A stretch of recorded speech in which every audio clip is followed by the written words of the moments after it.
Hello বন্ধুরা, তো আজকে আমরা তিনজন মিলে চলে আইছি। আবার যাচ্ছি এক জায়গায়। কোনে যাচ্ছি সেটা এখন কব না, পরে করছি। জাতি তিনজন মিলে হাঁটতে হাঁটতে চলে গেলাম। আর ও আমার মুখবাং আছে, তারপর কিনে নিলাম খাতি চলে এলাম শিবুর ঘুগনি খাতি। আগের দিন তো দেখেছিল, তো শিবুর ঘুগনি খাইয়ে দেয়। আজকে আমরা প্রথমতেই খাওয়া চালু করেছি, খাইয়ে দেয়। তারপর চলে গেলাম ঝুলনের মেলায়। তো ঝুলনের মেলায় ভিতরে দেখো চলে আসলাম। আর এইটা ছিল রায়বাহাদুরের বাড়ি, অনেক পুরনো ঐতিহ্য। ছোট থেকে এই মেলাটায় আসছি, আর এখন ধাইরে হয়ে গেছি, তাও চলেই আসতেছি।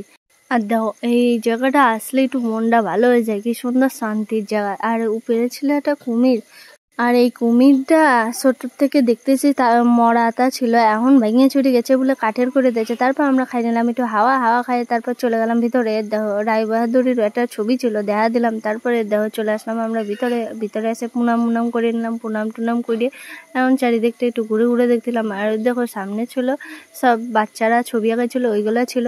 আর এইদিকে ছিল রাধা গোবিন্দর মূর্তি, ওই জায়গাও কি সুন্দর সাজাইছিল। ওই জায়গাটা একটু ভিডিও করতে ভুলে গেছিলাম, সরি। আর এদের তো অনেক পুরনো ঐতিহ্য।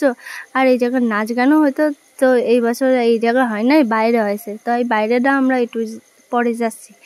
আর এর দেখো চলে এলাম। আর মেয়ে মানুষ মানে কানের দেখলেই লোভ লাগে। তারপর আমরা এটা ওটা দেখে নিলাম, এগুলো ভুংচাং সব কিনে কাটি করে নিলাম। তারপর চলে এলাম আমরা পাঁপড় খাইয়ে দেয়, ফুচকা খাইয়ে দেয়। আমরা চলে গেলাম টিকিট কাটতে।